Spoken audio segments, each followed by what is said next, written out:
Abortion తర్వాత పిల్లలు కావాలి అంటే అబార్షన్ గల కారణాలు ముందు తెలుసుకోవాల్సి ఉంటుంది.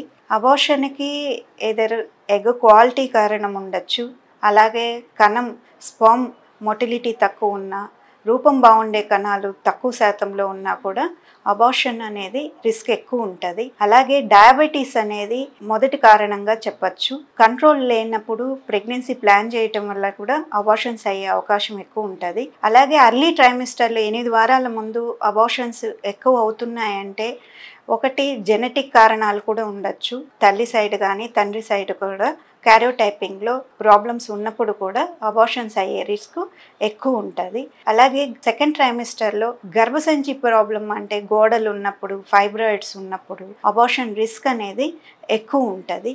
అబార్షన్ కాకుండా ముందే మనము టెస్టులు చేసుకొని ఏదర్ హార్మోనల్ ఇంబ్యాలెన్స్, హైపోథైరాయిడ్ అలాంటివి కూడా అబార్షన్కు కారణంగా చెప్పచ్చు.